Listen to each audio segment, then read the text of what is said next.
بسم اللہ الرحمن الرحیم۔ سورہ طور کی آیت نمبر 32 ہے۔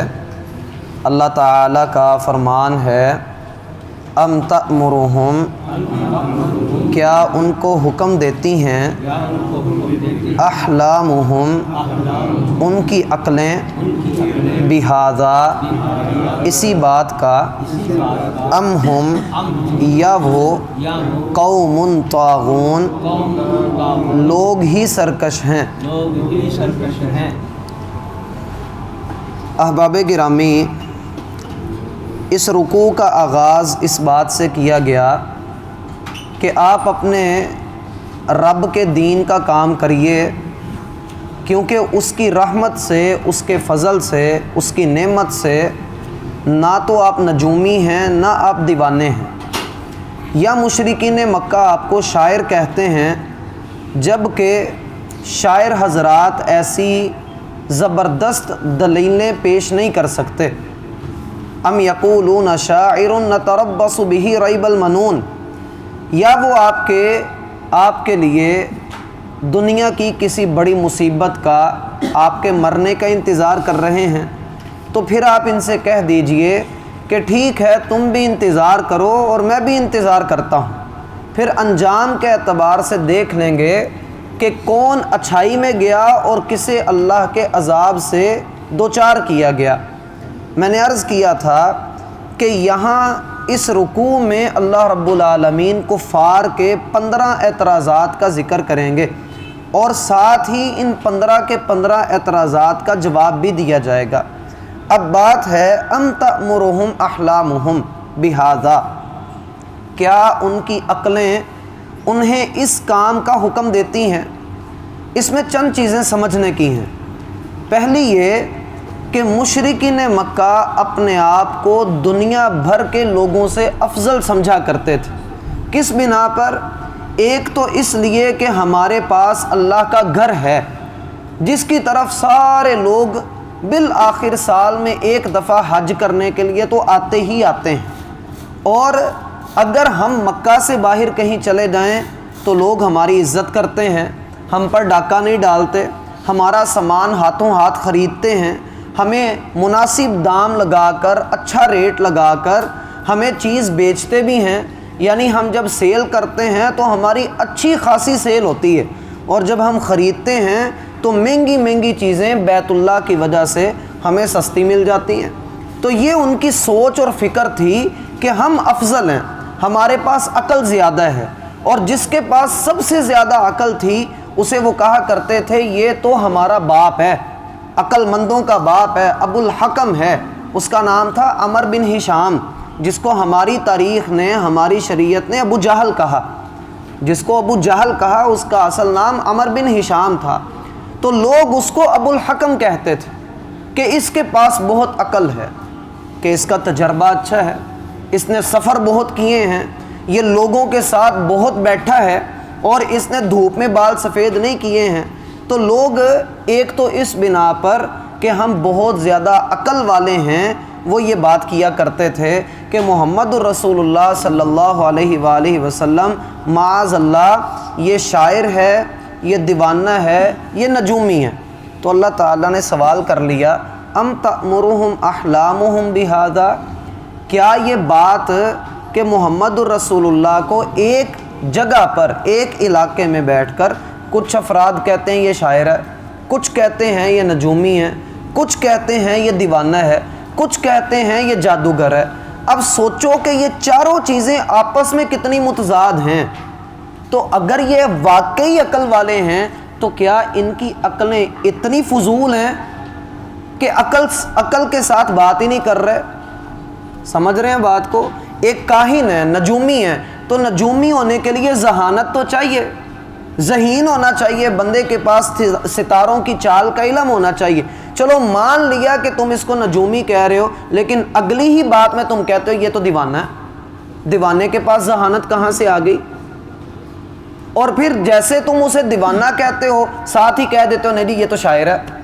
اگر شاعر ہو تو شاعر کے پاس تو زبان کا، ادب کا علم بہت ہوتا ہے، وہ کافی ردیف ملانا جانتا ہے، اور پھر تم ساتھ ہی کہہ دیتے ہو نہیں جی یہ تو جادوگر ہے، وہ تو پھر انتر منتر پڑھے، اس کا حلیہ، اس کا گیٹ اپ جو ہے وہ تمہارے سامنے ہو۔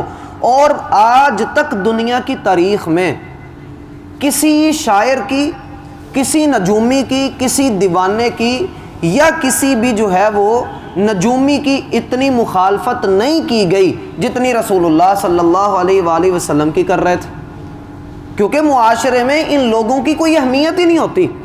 ہم کہتے ہیں شاعر ہے بھائی ٹھیک ہے لگا رہنے دو، دیوانہ ہے اس کو اس کے حال پہ چھوڑ دو، نجومی ہے اس کا ہمیں پتہ ہے، لیکن رسول اللہ صلی اللہ علیہ وآلہ وسلم کو انہوں نے وہ جو ہے وہ مشہور کیا، خود جا جا کر لوگوں کو کہتے تھے اس کی بات نہ سننا، اس کی بات جو سنتا ہے وہ اسی کا ہو کے رہ جاتا ہے۔ مشرکین مکہ کی طرف سے ایک فائدہ بہرحال مسلمانوں کو یہ ضرور ملا تھا کہ یہ اللہ کے رسول کے دین کی دعوت کو روکنے کے لیے پہلے ہی جا جا کر لوگوں کو بتا دیتے تھے نہ اس کی بات نہ سننا۔ تو کئی لوگ تجسس کے ساتھ اللہ کے رسول کی طرف آتے اور جب وہ اللہ کے رسول کی بات سنتے تو مسلمان ہو جاتے۔ جیسے ضماد ازدی کا واقعہ ہے، بہت بڑا جادوگر تھا، لوگوں نے مشرکین مکہ نے کہا کہ اس کے پاس نہ جانا، یہ تجھے بھی اپنا بنا لے گا۔ اس نے کہا میں نے بڑے بڑوں کا سیدھا کر دیا ہے، چلو میں اس کے پاس بھی جاتا ہوں۔ اس نے جا کر اپنا کلام پیش کیا، باتیں پیش کی، جادو پڑھا، تو نبی علیہ الصلاۃ والسلام نے کسی بھی بات کا جواب دیے بغیر وہ خطبہ پڑھا جو ہم جمعہ کے آغاز میں علماء سے سنتے ہیں، تو وہ جھوم اٹھا۔ اس نے کہا ایک بار پھر سنائیں۔ نبی علیہ السلام نے اسے پھر سنایا، کہتا ہے ایک بار پھر سنائیں۔ نبی علیہ السلام نے اسے پھر سنایا، کہتا ہاتھ بڑھائیے میں آپ کا ہو گیا ہوں، کلمہ پڑھا اور مسلمان ہو گیا۔ اسی طرح طفیل بن عمر دوسی جو سیدنا ابو ہریرہ کے قبیلے کے سردار تھے، وہ بھی اسی طرح اسلام لے کر آئے۔ مشرکین مکہ نے کہا طفیل رسول اللہ کی بات نہ سننا، یہ بڑی عجیب باتیں کرتا ہے، ایسی بات کرتا ہے جو سنتا ہے اسی کا ہو جاتا ہے۔ طفیل کہتے ہیں میں مکہ آیا، کانوں میں روئی ٹھونس لی کہ اس کی بات میرے کانوں میں نہ پڑے، تو میں طواف کر رہا تھا، میرے دل میں اللہ نے بات ڈالی طفیل ہے تو عقل والا، شاعر بھی ہے، تجھے قافیہ ردیف کا سارا تجھے پتہ ہے، تو دیکھ لے بات سن لے، کیا پتہ ٹھیک ہو، ٹھیک ہوئی تو مان لینا، نہ ٹھیک ہوئی تجھے پتہ لگ جانا۔ طفیل کہتے ہیں میں اللہ کے رسول کے پاس آیا، میں نے کہا جی آپ کیا دعوت دیتے ہیں؟ تو نبی علیہ السلام نے سورۃ الفلق اور سورۃ الناس کی تلاوت کی، تو میں نبی علیہ السلام کے ہاتھ پر اسلام لے آیا، کیونکہ مجھے اس میں کوئی رخنا، کوئی غلطی، کوئی خامی نظر ہی نہیں آئی۔ تو اگر تو اللہ کے رسول صلی اللہ علیہ وآلہ وسلم کو یہ دیوانہ کہہ رہے ہیں، برا بھلا کہہ رہے ہیں، بکواس کر رہے ہیں اللہ کے رسول کے بارے میں، تو وہ بات کریں جس کی عقل بھی اجازت دے رہی ہو۔ ایک بات کرتا ہے ساتھ ہی اس کے متضاد بات کر دیتا ہے، جیسے جھوٹ کے پاؤں نہیں ہوتے اور پیچھے کیا ہے ام ہم قوم طاغون، یا پھر یہ لوگ ہی سرکش ہیں، یعنی دو میں سے کوئی ایک بات تو ہوگی، یا تو ان کی عقلیں ان کو اس بات کا حکم دے رہی ہیں، تو عقل والا بندہ تو ایسی بات نہیں کر سکتا، عقل والا بندہ تو ایسی بات نہیں کر سکتا۔ جیسے کوئی عقل والا یہ کہنا شروع کر دے 2 + 2 = 5 ہیں جی، پھر ساتھ ہی کہے نہیں 2 + 2 = 4 ہیں، دونوں باتیں ٹھیک ہیں، 4 بھی کہے 5 بھی کہے، ہم کہیں گے یہ بندہ عقل سے کام نہیں لے رہا۔ وہ لاکھ کہتا رہے میں جی عقل سے کام لے رہا ہوں، میرے پاس بڑی عقل ہے، تجربہ ہے، لیکن وہ نہیں کر سکے گا۔ سمجھ رہے ہیں بات کو بھائی؟ تو اللہ تعالیٰ نے کہا ام تأمرہم احلامہم بہذا، کیا انہیں ان کی عقلیں ایسا حکم دیتی ہیں، یا پھر دوسرا یہ ہے کہ ام ہم قوم طاغون، یا پھر یہ سرکش لوگ ہیں۔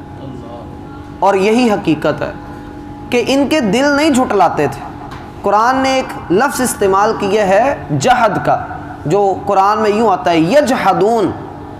جہد ایسے انکار کو، ایسے کفر کو کہتے ہیں جس میں انسان کا دل تو مانتا ہو، دل تسلیم کرتا ہے کہ ہاں یہ جو بات کہی جا رہی ہے نا صحیح بات، سچی بات ہے، لیکن زبان انکار کرتا ہے۔ انسان کا ذہن نہ مطمئن ہو، اس کو اپنی چودراہٹ، اپنا لائف سٹائل، اپنے رسوم و رواج نظر آ رہے ہوں، نہیں جی میں نے نہیں ماننا۔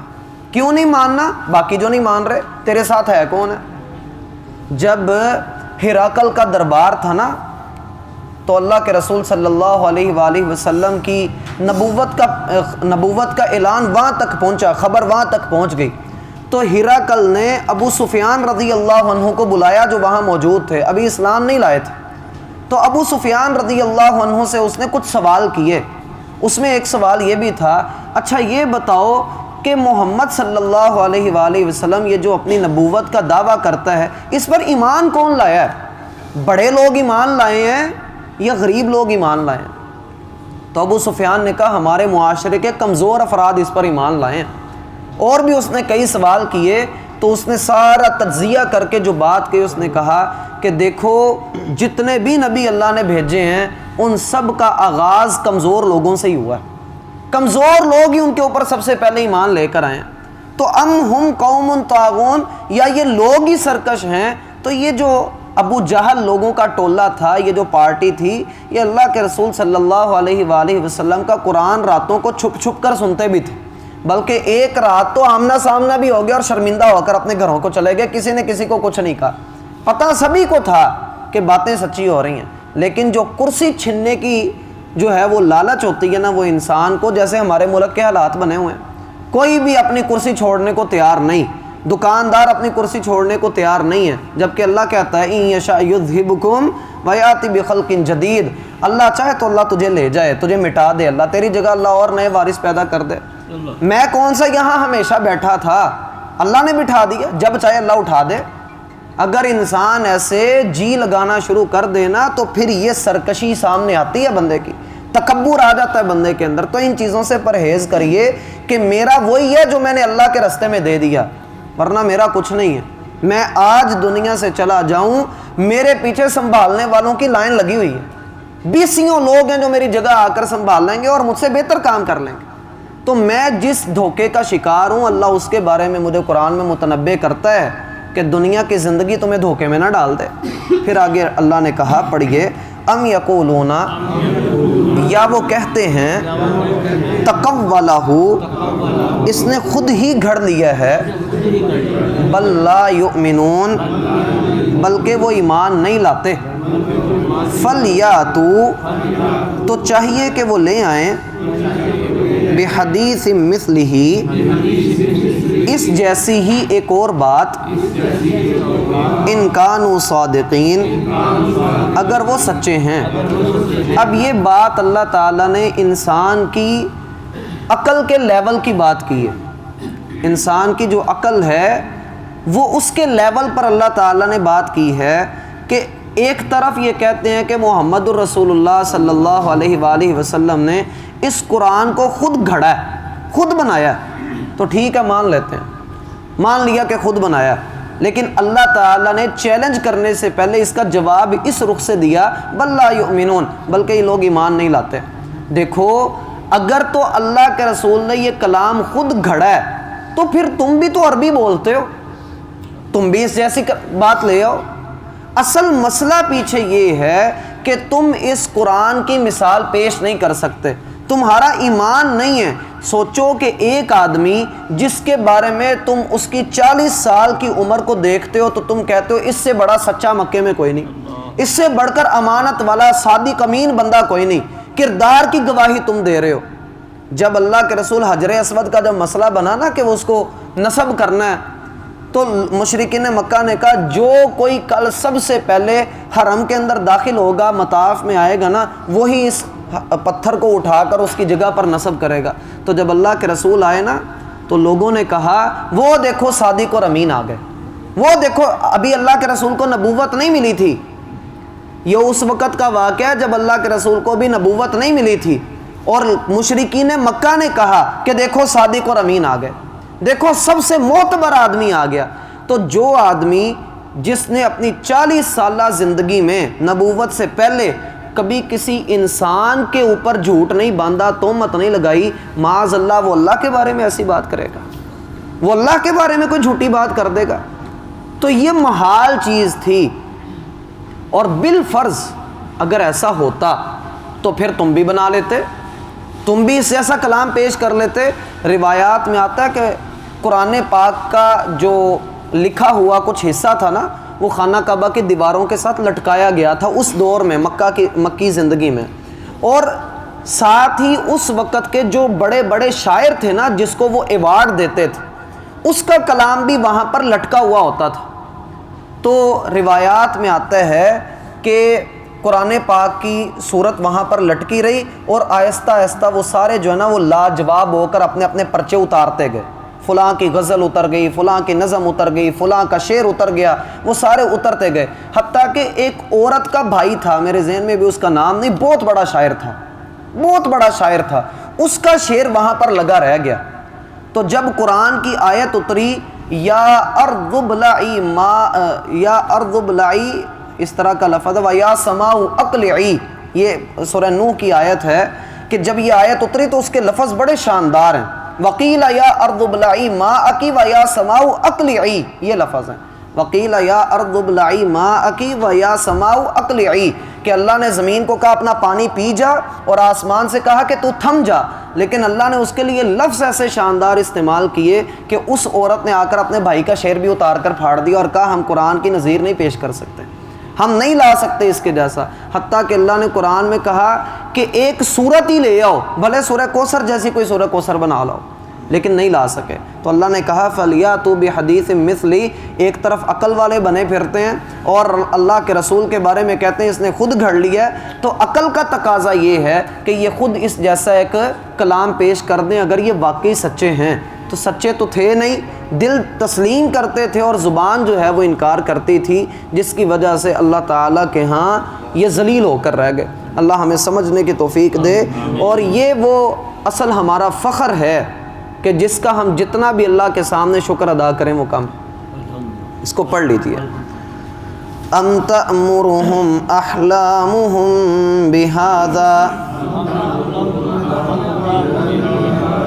ام هم قوم طاغون ام يقولون تقوله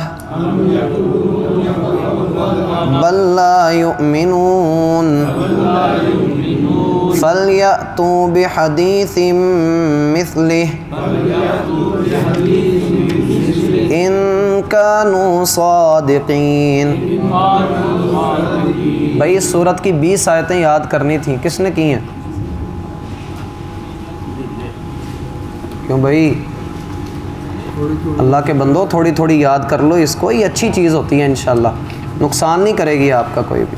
سبحانک اللہم و بحمدک اشہد ان لا الہ الا انت استغفرک و اتوب الیک.